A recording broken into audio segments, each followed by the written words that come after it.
নমস্কার বন্ধুরা, আবারও একটু চলে এলাম সেই ভুট্টা গাছেরই আপডেট নিয়ে। আজকে প্রায় ভুট্টা গাছের বয়স হয়েছে 102 দিন। 102 দিন বয়স হয়েছে।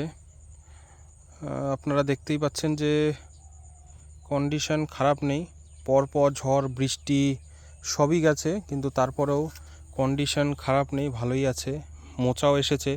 আপনাদের একটা ভিডিওতে আমি বলেছিলাম যে আমার গাছে একটা করে মোচা আছে, কিন্তু এখন আমি ভেতরেও ঢুকে দেখেছি যে প্রতিটা গাছেই মোটামুটি কম বেশি সেই পাইনিয়রের যে কথা বলেছিলাম একদম সেম ওরকমই। এটা একটু দেরি করে বেরিয়েছে। প্রতিটা গাছেই দুটো করেই মোচা আছে সাইডে, ভেতরে প্রতিটা গাছে। এই যে দেখতে পাচ্ছেন মোচার সাইজও দেখতে পাচ্ছেন কীরকম মোটামুটি বেরিয়েছে। দেখেন, এই হলো এক একটা মোচার সাইজ। এই যে যথেষ্ট বড় মোচা। এই হলো মোচা, একদম এখান থেকে এই কয়েকদিনের মাথায় এত বড় হয়েছে মোচা। খারাপ হয়নি, সাইজ যথেষ্ট ভালো হয়েছে। আর আমি মিডিলে এক সানডে, এই সানডে তার আগের সানডে আমি একটা সার দিয়েছিলাম। আমি বলেছিলাম যে পটাশটা দেওয়ার কথা, ওই পটাশটা দিয়েছিলাম। কিন্তু ওই পটাশ দেওয়ার পর আমার মনে হয় এই যে একটা পাতায় যে ডিজিজ দেখা যাচ্ছে, ডিজিজ ঠিক তো অনেকেই বলছে যে এটা একটা পটাশের কারণেও হতে পারে, কিন্তু এটা আরেকটা হয় না পাতা জ্বলে যাওয়া টাইপের, ঠিক ওটাই, যেটা ইংলিশে লিফ ব্লাইট বলা হয়, ওই রোগটাই হয়েছে মনে হচ্ছে। কিন্তু আমি অনেক কজনকে দেখিয়েছি এবং তারা বলছে যেখানে যেখানে পটাশটা পড়েছে সেই কারণে কিন্তু এই আপনার ছিটছিট পাতার মধ্যে কিছু কিছু পাতা পুড়ে গেছে। এবং বলল যে জল যখন হয়েছে বৃষ্টি, তখন একটা জমির যে একটা ভাপ আছে, সে ভাপে মানে সারের একটা যে গ্যাস আছে, সেই গ্যাসেও কিন্তু এই জিনিসটা হতে পারে, এটা আমাকে কিন্তু বলছে। হ্যাঁ, এবার ঠিক বোঝা যাচ্ছে না কতদূর কি। পরের সপ্তাহে আবার যখন আসবো তখন আমি বুঝতে পারবো যে কী সিচুয়েশান হয়। এখন দেখার বিষয় কতদূর কি থাকে না থাকে। এমনি দেখুন কোনো কোনো গাছে তিনটেও এসছে, এই যে তিনটেও এসছে, দুটোই বেশি আছে, অধিকাংশ দুটোই আছে। ভেতরে এই লাইনটা তো দেখিয়েছিলাম, সেই ভেতরে গিয়েও আপনাদের দেখিয়েছি, কিন্তু সব জায়গায় মোটামুটি খারাপ না, ভালোই আছে।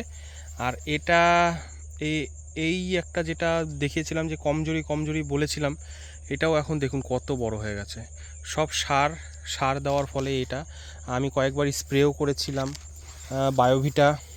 বায়োভিটায় স্প্রে করেছি 3বার, সাই পাওয়ার প্লাস স্প্রে করেছি একবার। এগুলো সব ভিটামিন যেগুলো আমি স্প্রে করেছিলাম জমিতে, যখন গাছ ছোট ছিল সেই সময়টা আমি স্প্রে করেছিলাম। এমনি ফলন খারাপ না, ভেতরের কলাগুলোও মোটামুটি ভালোই হয়েছে। অনেক গাছ তো ঝড়ে হেলে গেছে, আপনাদেরকে দেখিয়েছিলাম যে গাছটা, যেই জমিটা ঝড়ে হেলে পড়ে গেছিলো সেটাও মোটামুটি দাঁড়িয়েছে। কিন্তু আমি একটা জিনিস লক্ষ্য করলাম, দাঁড়ানো গাছ আর শুয়ে পড়া গাছ আকাশ পাতাল তফাৎ। কেন বলছি, দাঁড়ানো গাছে আপনি একটা কলার সাইজ দেখুন, কত বড় কলাটা, একদম অনেক বড়। আর তার ওখানেই আরেকটা দেখাচ্ছি যে শুয়ে আছে যে গাছটা, এ দেখুন, চেহারাও সেরকম হচ্ছে না, কিন্তু দুটো বেরিয়েছে ঠিকই, কিন্তু গাছটা যে শুয়ে আছে সেই আন্দাজে গাছের চেহারাও যেরকম, কিন্তু গাছের কলাটা দেখুন একদমই ছোট ছোট টাইপের।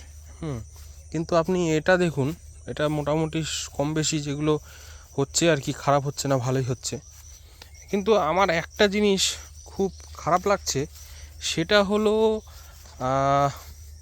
পাখির অত্যাচার থেকে যে আমি কি করে ভুট্টাটাকে রক্ষা করব। আমার আশেপাশে জঙ্গল, এবং সেই জঙ্গলের কারণে পাখির অত্যাচারটাও বেশি।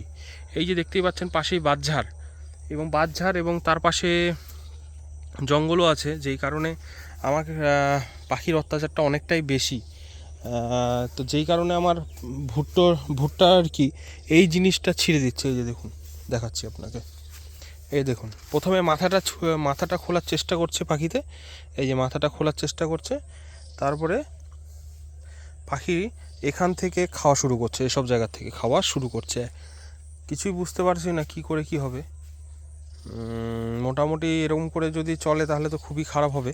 আর একটা জিনিস আমি করলাম কি, যে আজকেই করলাম জিনিসটা, পরে রবিবার আবার এসে করব। এই দেখতে পাচ্ছেন আমি নিচটা কীরকম পরিষ্কার করে দিয়েছি। কিছুটা জায়গা করেছি, আর কিছুটা জায়গা মোটামুটি করা অনেকটাই বাকি আছে। আমি এরকম পরিষ্কার করে দিয়েছি, দেখুন একদম চকচকা একদম। আর মাটিতে একটা ঘাস নেই। আমি তো বারবার ওইটা বলেই আসবো যে টরি সুপার প্লাসের কতটা কামাল, যে মোটামুটি হয়ে গেল তো অনেক দিন, একটা ঘাসের এখনও দেখা নেই। দেখুন কোথাও ঘাস দেখতে পাবেন না, কোথাও না। আমার একটা জমিতেও ঘাস নেই। এই একটা জমি, তার পাশেরটাতেই দেখাচ্ছি, এই একটা জমি দেখুন, কোথাও ঘাস নেই, একটা ঘাস দেখা যাবে না। আর আমি এই পাতাগুলো এরকম করে পরিষ্কার করে দিয়েছি, দেখতেও সুন্দর লাগছে, জমিটাতে হাওয়া বাতাসও যাবে। দেখুন একদম পরিষ্কার, হাওয়া বাতাসে একদম, নিচটা দেখছেন একদম পরিষ্কার। 4টা পাতা রেখেছি উপরের থেকে, নিচের থেকে 2টো পাতা করে ছিঁড়ে দিয়েছি, 2-3টে পাতা যেগুলো একদম নষ্ট হয়ে গেছে নিচের। মানে আপনাকে দেখাচ্ছি, এই যে পাতাটা আছে, এটা একটা ছিঁড়ছি, আর এটা একটা ছিঁড়ছি, এটা একটা, মোটামুটি এরকম করে ছিঁড়ছি। আর যেগুলো এই যে দুর্বল গাছ দেখা যাচ্ছে, সেগুলো না রাখাই ভালো, ওগুলো ফেলে দেওয়াই ভালো আমার মতে।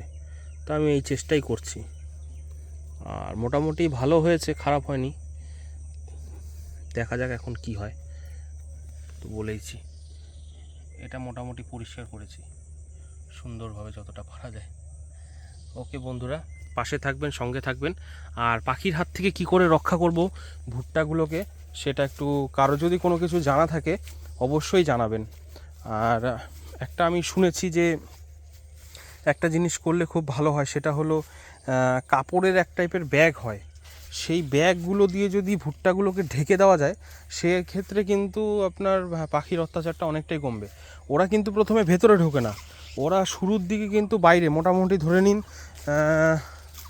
এখান থেকে মোটামুটি 4টে লাইন যদি আমি 4-5টে লাইন যদি ঢেকে দিই, এই পাশেও তাই, এখান থেকে মোটামুটি কিছুটা আমি যদি ঢেকে দিই ভুট্টাগুলো, ওরা কিন্তু আর অন্য কোথাও বসবে না, ওরা ভেতরের দিকে যাবে না। প্রথমে বাইরের থেকেই আমি দেখলাম শুরু করে, মানে এক লাইন থেকে পাখিগুলো শুরু করছে, তারপরে গিয়ে ভেতরে ঢুকছে। এই জিনিসটা আমি ফলো করছি। এই যেরকম